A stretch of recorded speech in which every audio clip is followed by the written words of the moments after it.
Here's a sentence you'd never say out loud. Not to your friends, not to your family, not to anyone. It feels like everyone else cracked the code and I'm the only one who didn't. You know the things you're supposed to be doing, the message you keep meaning to answer, the thing you keep meaning to start. It all just sits there and you can't make yourself touch it.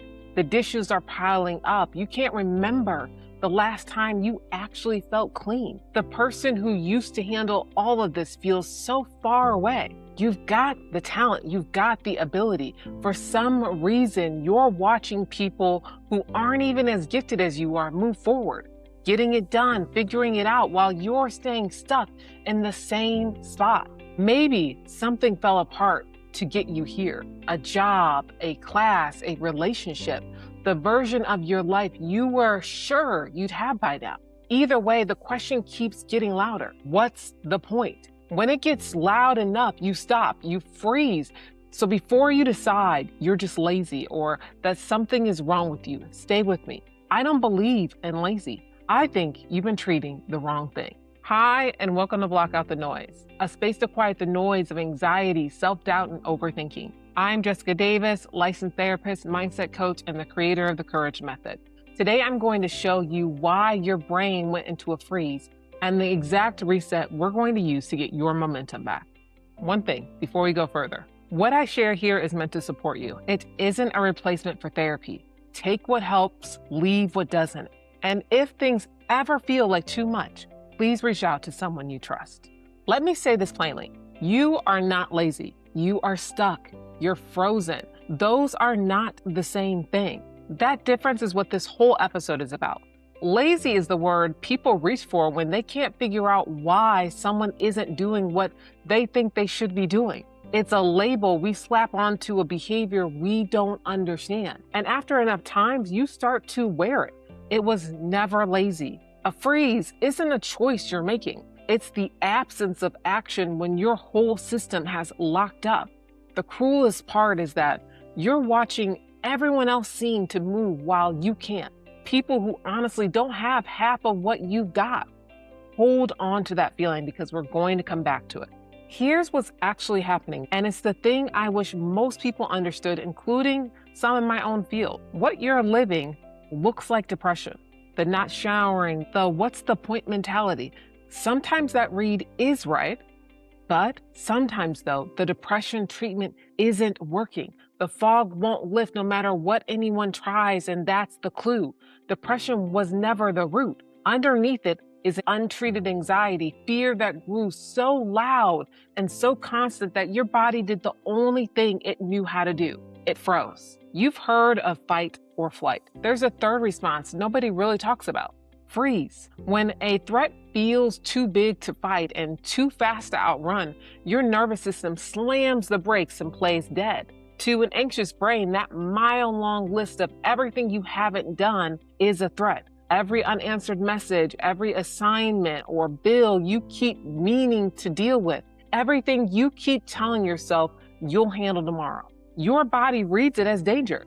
So it shuts the doors, not because you don't care. You care so much, and it all feels like so much that your system locked up to protect you. We all have a threshold, a line. Up to that line, stress can actually move you. Past it, though, the whole system flips, and the exact same pile that would have lit a fire under you a year ago now flattens you like it's impossible to move forward instead. So let me paint you a picture because this is the part I really want you to hear. When you're frozen, what's the first thing you do? You turn on yourself.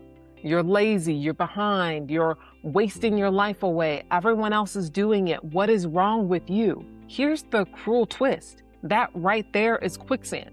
The harder you struggle against yourself, the faster you sink. Beating yourself up has never once pulled a person out of a freeze.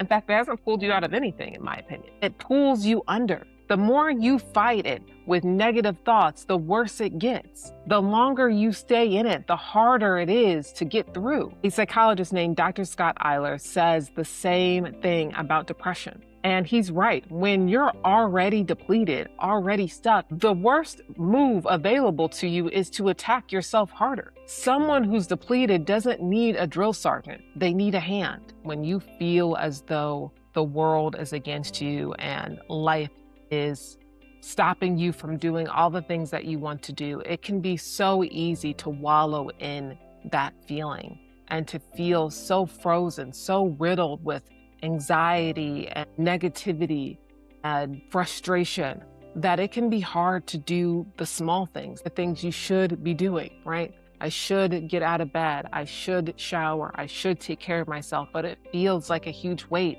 to do some of those things. It can be really hard then to feel like, if I can't do these things, how can I do the big things? But I just want you to know that no one knows the weight that you're carrying. They don't know what it feels like to be you.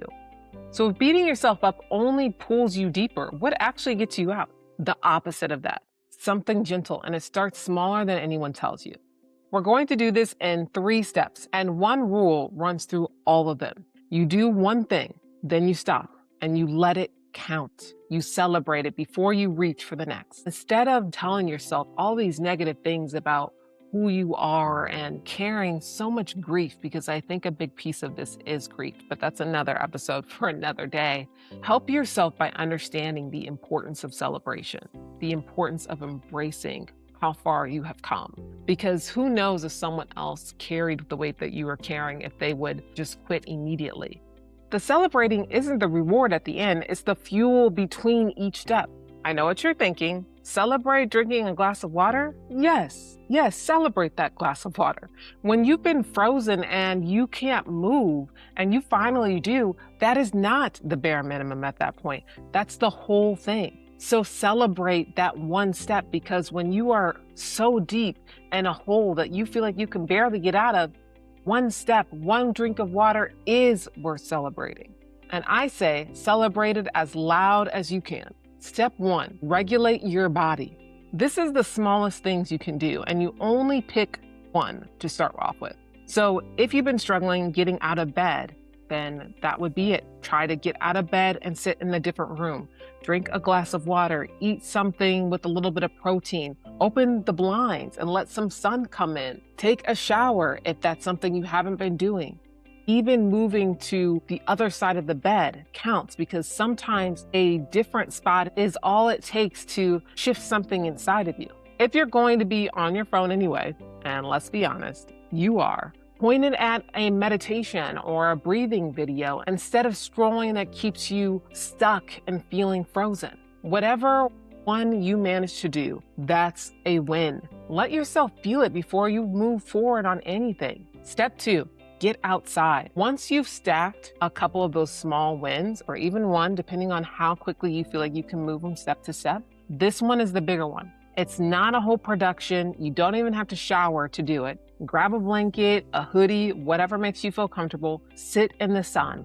Let the air hit your face. When you do that, that counts too. Am I going to say celebrate it? Yes, celebrate that too. Hopefully more than the last time you celebrated. And I know you're going to get tired of hearing that, but it is so important at this stage to try and uplift yourself throughout this by acknowledging that you took a hard step. Step 3, come back to your mind. This one comes after your body settles, not before. Remember that feeling I told you to hold on to, watching everyone else move while you couldn't. Here's where we deal with it. Bring your eyes back to your own life. Their progress, their pace, their highlight reels, every glance over there confirms the lie that you're behind. Their journey isn't yours. Their gifts aren't yours. Them having theirs doesn't take one thing away from what is yours. You still have everything you were given. Fear just buried it for a while. That's the whole reset. Not one big leap, one small win. Felt and counted, then the next and the next, until you have built this momentum. The belief that you can is a muscle, and every step you celebrate helps build it.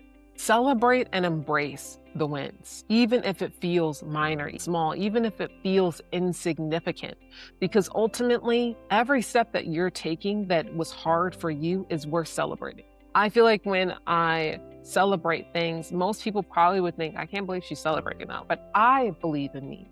And at the end of the day, that's all that matters. If I am struggling to get out of bed and it's been days of me laying in bed, you better believe that I'm going to tell myself, good job on just getting to the couch. Good job on just getting up and eating and doing those basic things, because you know what? To do those basic things, it took all this energy out of me to do that.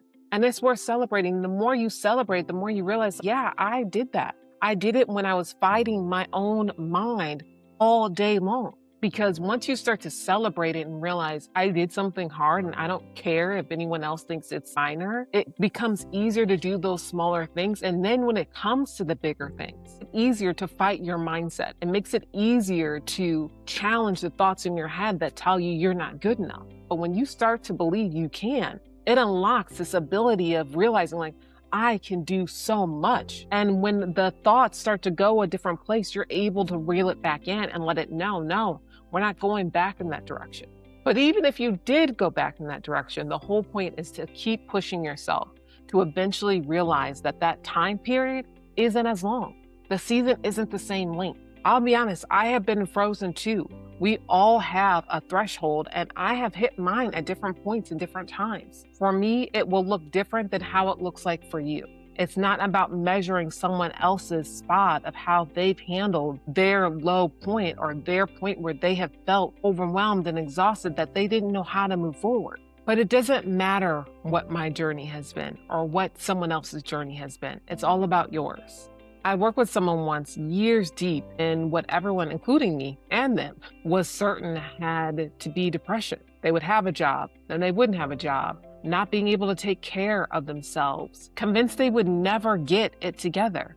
There were days they weren't sure they'd still be here, to be honest. They would say, I'm actually shocked that I made it to this age range. We treated the depression, and it would not lift until we looked underneath and realized that it was the anxiety, the endless list, the fear of not being enough, the fear of not making it, not being the success that they wanted to be, that the freeze had taken over. The moment we went after the right thing, the fog did lift. They told me I can actually do things. If I just take the small steps, it gets better. If I don't fight it in my head and I just act, it gets easier. That same person today has a full-time job, cooks their own meals, has their own relationship, takes care of themselves, is living a life they're proud of. Same person. We just finally treated the right thing. Here's what I tell people who've been frozen a long time, a year, 6 months, and they're clawing to get out. The goal isn't to never freeze again. The goal is that the next time it's shorter. This time, it might have been months. Next time, it's weeks. Then eventually, days. Every time you practice the reset, you get faster at finding your way back. Your mindset gets stronger than the freeze. One more thing, and I truly mean this. If what you're feeling is heavier than what you expected, if it feels like you can't see your way through, that's the moment to reach out. Tell someone you trust what's really going on. Then let a professional or a therapist or a doctor help you carry it. You were never meant to do this part alone. I want to leave you with a thing that's the easiest to forget when you're frozen. You are not what this week looked like. You are not the dishes, the messages you didn't answer, or the days you couldn't move. That isn't who you are. That's what fear did to someone who feels everything deeply, who cares more than they let on, who has more in them than they can see right now. The freeze convinced you that you'd lost yourself. You didn't. You've been in there the whole time, waiting for that fog to lift enough to remember. The freeze is loud, but it was never the truth about you.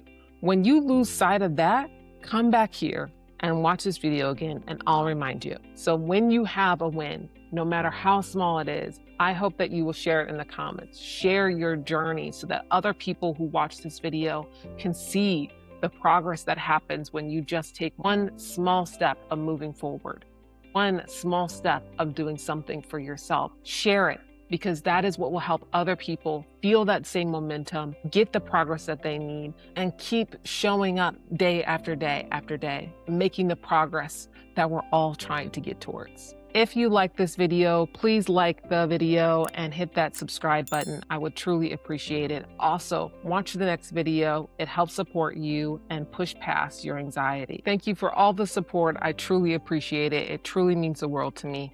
Thank you so much for being here. Until next time, keep moving forward, trust yourself, and never forget you have what it takes to block out the noise.